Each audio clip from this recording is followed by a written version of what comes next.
Hello friends, welcome back to pre school teaching. इस video में मैं आपसे बात करने वाली हूँ कि अगर आप अपने छोटे बच्चे को स्कूल में एडमिशन के इंटरव्यू के लिए लेके जा रहे हैं तो उससे क्या क्या सवाल पूछे जा सकते हैं। ज़रूरी नहीं है कि ये सारे सवाल पूछे जाएं, ज़रूरी नहीं है कि यही सवाल पूछे जाएं, लेकिन हो ये है कि आप बच्चे को थोड़ा सा रेडी कर सकते हैं ताकि वो जब भी उससे कुछ पूछा जाए तो वो उसका आंसर दे सके। सो यहाँ मैं अराउंड 30 से लेकर 35 क्वेश्चंस हैं। बहुत छोटे और सिंपल क्वेश्चन हैं जो बच्चा आराम से आंसर कर सकता है और इसी टाइप के क्वेश्चन बच्चे से स्कूल में पूछे जाते हैं। सो वो मैं आपके साथ इस वीडियो में शेयर करने वाली हूँ। और जो ये क्वेश्चंस हैं उसको हम दो पार्ट में डिवाइड कर सकते हैं। एक होता है जैसे कि बच्चे का सोशल इंटरेक्शन कैसा है, उसको अपने बारे में पता है या नहीं, अपने आसपास जो चीज़ें हैं उनके बारे में पता है नहीं, सो उससे रिलेटेड क्वेश्चन होते हैं। और दूसरा क्या है कि एकेडमिक से रिलेटेड क्वेश्चन होते हैं, जैसे कि काउंटिंग है, अल्फ़ाबेट है और कलर्स है, शेप्स हैं, इन सब चीज़ों का जो जो चीज़ें बच्चे को आनी चाहिए उसकी एज के हिसाब से, सो वो सभी पूछी जाती हैं। और जनरली क्या होता है कि जो छोटे बच्चे का इंटरव्यू होता है वो बहुत फॉर्मल नहीं होता है। ऐसा नहीं होता है कि टीचर यहाँ बैठी है, बीच में टेबल है और दूसरी तरफ चेयर पे बच्चे को बिठा दिया जैसे कि जॉब का इंटरव्यू चल रहा हो। ऐसा नहीं होता है। मोस्टली क्या होता है कि जो टीचर एक्सपीरियंस है, समझदार हैं, स्मार्ट हैं, वो क्या करते हैं कि बहुत सारी चीज़ें अपने आसपास रखते हैं और बच्चे को वो एक्सप्लोर करने देते हैं, उनसे खेलने देते हैं। जैसे टॉयज़ हैं या कलरिंग बुक है, बहुत सारे कलर्स हैं, सो वो सब बच्चा करता रहता है और उसी के साथ उन्हीं से चीज़ों से रिलेटेड क्वेश्चन पूछना शुरू कर देते हैं और उससे पता चलता रहता है कि बच्चा किस तरीके से जवाब देता है, उसको क्वेश्चन समझ में आ भी रहे या नहीं। ऐसा नहीं कि हर बच्चा बोल के बहुत अच्छे से जवाब देता हो। कुछ बच्चे होते हैं कि वो पॉइंट करके या फिर इशारों से समझा देते हैं। लेकिन ये देखना ज़रूरी है कि जो आपने सवाल पूछा है या जो टीचर ने सवाल पूछा है वो बच्चे को समझ में आया है नहीं, उसके अकॉर्डिंग वो रिस्पॉन्ड कर रहा है या नहीं। सो शुरू करते हैं कि सबसे पहला क्वेश्चन होता है कि आपका नाम क्या है, व्हाट इज़ योर नेम। सो ये तो हर बच्चे को पता ही होता है कि उसका नाम क्या है। फिर होता है कि हाउ ओल्ड आर यू, आपकी एज क्या है, आपकी उम्र क्या है। सो ये भी आपको बच्चे को बताना है कि बच्चे की एज क्या है। उसके बाद फिर आता है कि what is your mother's name, आपकी मदर का नाम क्या है। What is your father's name, आपके पापा का नाम क्या है। आपके पापा क्या करते हैं, आपकी मम्मी क्या करती हैं। और अगर बच्चे को नहीं पता है और उसने बोल दिया कि मुझे नहीं पता, तो उससे फिर नेक्स्ट क्वेश्चन आ जाता है कि अच्छा मम्मी बाहर ऑफिस में जाती हैं या फिर मम्मी घर पे ही काम करती हैं। सो वो ऑब्वियसली बच्चे को पता होता है कि मम्मी घर पे होती हैं या बाहर जाती हैं ऑफिस काम करने के लिए। उसके बाद ये भी पूछ लेते हैं कि आपके सिबलिंग्स हैं या नहीं, do you have siblings. Sibling का मतलब होता है भाई बहन। सो क्या आपके भाई बहन हैं, सो अगर हैं तो उनका नाम क्या है। उसके बाद आप कहाँ रहते हैं, वेयर डू यू लिव। और इसका आंसर क्या हो सकता है, या तो आप एरिया का नाम बता सकते हैं, जिस भी कॉलोनी या फिर एरिया में आप रहते हैं, या फिर जिस शहर में या गांव में जहाँ पे भी आप रहते हैं उस जगह का नाम। उसके बाद ये रहता है कि आपके घर में और कौन कौन रहता है। सो कई बार क्या होता है कि न्यूक्लियर फैमिली है तो मम्मी पापा और बच्चे ही हैं, और अगर जॉइंट फैमिली है तो बच्चा बोलेगा कि मेरे घर में ग्रैंड पेरेंट्स हैं या फिर अंकल आंट हैं, जैसे चाचा चाची ताऊ ताई जो भी है वो हैं और उनके बच्चे हैं। सो अगर वो बताते हैं कि उनकी फैमिली में और भी मेंबर हैं, जॉइंट फैमिली है, तो फिर नेक्स्ट क्वेश्चन यही हो जाता है कि आपके ग्रैंड पेरेंट्स का नाम क्या है, या फिर आप उनके साथ खेलते हो क्या, और अगर आप खेलते हो तो उनके साथ आप क्या खेलते हो।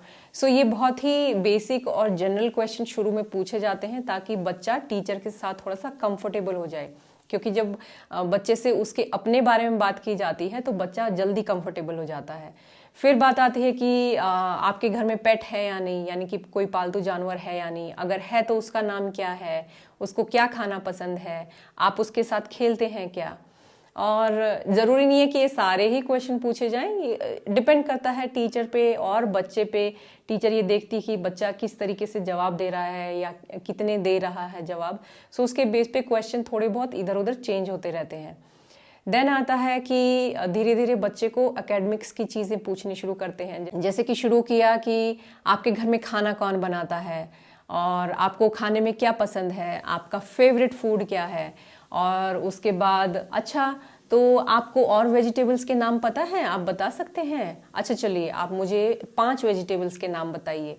उसी तरीके से आपका फेवरेट फ्रूट क्या है, और जब बच्चा फेवरेट फ्रूट का नाम बताता है तो अच्छा आप कोई और 2 या 3 फ्रूट्स के नाम बताइए। अच्छा इस फ्रूट का कलर क्या होता है। और फिर जैसे कि कोई चीज़ आसपास रखी हुई है, वही चीज़ उठा के बच्चे से पूछ ली कि अच्छा इसका कलर क्या है, ओके आपका फेवरेट कलर क्या है। सो इससे क्या है कि बच्चे से कलर्स पूछ लिए और उसको ये फील नहीं हुआ कि उससे डायरेक्ट क्वेश्चन किए जा रहे हैं या उसका इंटरव्यू चल रहा है। और फिर बच्चे से जैसे पूछ लिया कि आपने आज सुबह नाश्ते में क्या खाया था, ब्रेकफास्ट में क्या खाया था। सो बच्चा वो बता सकता है, अच्छा बेटा जो हम दोपहर में खाना खाते हैं उसको क्या बोलते हैं, उसको लंच बोलते हैं, और जो रात को खाना खाते हैं उसको क्या बोलते हैं, डिनर बोलते हैं। सो ये बहुत ही बेसिक और जनरल चीज़ें हैं जो बच्चे से धीरे धीरे पूछी जाती हैं, ये चेक करने के लिए कि बच्चा अपने बारे में या ये जनरली जो चीज़ें होती हैं उनके बारे में कितना अवेयर है। फिर जैसे कि आ गया कि अच्छा आज कौन सा दिन है, वीक का कौन सा दिन है, बच्चे ने वीक का दिन बताया। अच्छा आप मेरे को डेज ऑफ द वीक बता सकते हैं। सो सारे डेज ऑफ द वीक बच्चा बताएगा। उसके बाद जैसे पूछ लिया कि ये कौन सा महीना है, कौन सा मंथ है, आपका बर्थडे कौन से मंथ में आता है, और आप मंथ के नाम जानते हैं क्या, can you tell me month of the year. उसके बाद जैसे बच्चे से पूछ लिया जाता है कि आप स्कूल कैसे आए हैं, पैदल आए हैं या फिर कार में आए हैं, बस में आए हैं, ऑटो में आए हैं, स्कूटर पे आए हैं। सो वो मोड ऑफ ट्रांसपोर्ट बच्चे से पूछने का तरीका है कि आप स्कूल में कैसे आए हैं। सो बच्चा वो बता सकता है। उसके बाद पूछ सकते हैं नेक्स्ट क्वेश्चन कि आप और 2-3 रोड ट्रांसपोर्ट बता सकते हैं कि रोड पे कौन कौन सी गाड़ियाँ चलती हैं, या फिर एयर ट्रांसपोर्ट की 1-2 पूछ लेते हैं, या फिर वाटर ट्रांसपोर्ट में क्या क्या आता है। सो उसके बाद जैसे पूछ लिया कि आपको किसके साथ खेलना ज़्यादा पसंद है, आपके फ्रेंड्स हैं क्या, आपके बेस्ट फ्रेंड का नाम क्या है, क्या आप टीवी देखते हो, आपका फेवरेट कार्टून कौन सा है, और कौन कौन से कार्टून देखते हैं, आपको कहानी सुनना पसंद है या फिर आप कहानी देखते हैं टीवी पे या फिर फ़ोन पे, आपकी फेवरेट कहानी कौन सी है, कौन सी स्टोरी आपको ज़्यादा अच्छी लगती है ये। और अगर बच्चे ने स्टोरी का नाम बताया या स्टोरी बताई तो उसमें पूछ सकते हैं कि आपका फेवरेट कैरेक्टर कौन सा है, या फिर आपको ये कहानी क्यों पसंद है, और आपको राइम्स आती हैं, आप कौन कौन सी राइम आती हैं आपको, क्या आप मेरे लिए ये वाली राइम सुना सकते हैं, या फिर चलो हम दोनों गाते हैं, आप भी गाइए मैं भी गाती हूँ। और उसके बाद जैसे कि अगर कोई वर्कशीट दी हुई है बच्चे को तो पूछ लिया कि ये कौन सा लेटर है, इसको हम क्या बोलते हैं, इससे कौन सा वर्ड शुरू होता है, या फिर जैसे कि कुछ दिखा दिया, इसको बोल दिया कि ये कौन से लेटर से शुरू होता है, इसका नाम क्या है। और अगर बच्चा LKG लेवल का है तो उससे पूछ लिया जाता है कि जैसे कि इसकी साउंड क्या है और इसको लिखते कैसे हैं, बच्चे से लिखवा के देख लिया। और फिर बच्चे से कुछ जैसे बेसिक ऑपोजिट्स पूछ लिए, जैसे कि उनसे बोला कि इनसाइड का ऑपोजिट क्या है, आउटसाइड, या फिर चीज़ें दिखा के भी पूछ सकते हैं। जैसे कि कुछ एक चीज़ें जैसे रखी हुई हैं तो उनको बोल दिया कि स्मॉल वाली पेंसिल दिखाओ या फिर बिग वाली पेंसिल दिखाओ। सो बच्चे को ये पता होना चाहिए कि स्मॉल क्या है, बिग क्या है। और उससे पूछ लिया, अगर उससे बोला कि अच्छा मेरे को बिग वाली पेंसिल दो, सो बच्चे ने बिग पेंसिल दी। अब उससे पूछ लिया कि अच्छा बिग का ऑपोजिट क्या होता है, बिग का ऑपोजिट स्मॉल होता है, अप का ऑपोजिट क्या होता है, डाउन। सो इस तरीके से जो बहुत ही जनरल सी चीज़ें हैं, टॉल, शॉर्ट, ये ऑपोजिट्स बच्चे से भी पूछे जाते हैं। अच्छा आप मेरे को काउंटिंग सुनाइए, आपको कहाँ से कहाँ तक काउंटिंग आती है। सो 1 से 10 तक या 1 से 20 तक बच्चे को ऐसे ही काउंटिंग पूछी जाती है। देन लेटर्स बच्चे को बोल देते हैं, can you sing letter song for me, alphabet song for मी।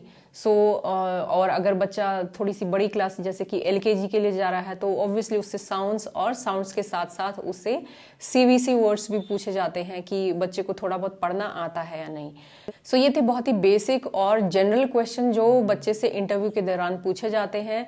और इन सब की अगर आप डेली प्रैक्टिस करेंगे तो बच्चे को इंटरव्यू में बहुत आसानी रहेगी। ऐसा कुछ नहीं है कि आपको बहुत ज़्यादा उसको बिठा के और बहुत ज़्यादा पढ़ाना है, लेकिन ऐसा भी नहीं होना चाहिए कि बच्चे को कुछ पता ही नहीं है, आपने उसकी कोई तैयारी ही नहीं करवाई है और जस्ट ऐसे ही गए हैं और बच्चा वहाँ पे कुछ भी बोल के आ गया है। सो फिर आप बच्चे को इसके लिए रिस्पॉन्सिबल नहीं ठहरा सकते हैं कि बच्चे इसने वहाँ कोई जवाब ही नहीं दिया, ये तो हम क्या कर सकते हैं। बट ये रिस्पॉन्सिबिलिटी आपकी एज अ पेरेंट है कि थोड़ी थोड़ी आप धीरे धीरे बच्चे की प्रैक्टिस करवाएं। आपको पता है कि इस दिन हमें जाना है तो उसको उस दिन डेट क्या होगी, उस दिन क्या होगा, महीना कौन सा है, और आपको जब टीचर से आप बात करेंगे तो आप आराम से उनको जवाब दीजिए। जब आपसे कुछ पूछा जाए तो उसका जवाब दीजिए। सो आप थोड़े दिन पहले बच्चे को ऐसे मेंटली प्रिपेयर करना शुरू कर दीजिए, ताकि वहां जाके बच्चे को ये ना लगे कि ये मेरे साथ क्या हो रहा है। सो आई होप कि ये क्वेश्चंस आपको हेल्प करेंगे बच्चे को रेडी करने में। एंड अगर आपका और कोई क्वेश्चन है तो आप कमेंट बॉक्स में ज़रूर लिखिए, मैं उसका जवाब देने की कोशिश करूंगी। और अगर ये वीडियो आपके लिए हेल्पफुल रहा है तो लाइक और शेयर ज़रूर कीजिए। I will see you in my next video. Till then, bye bye.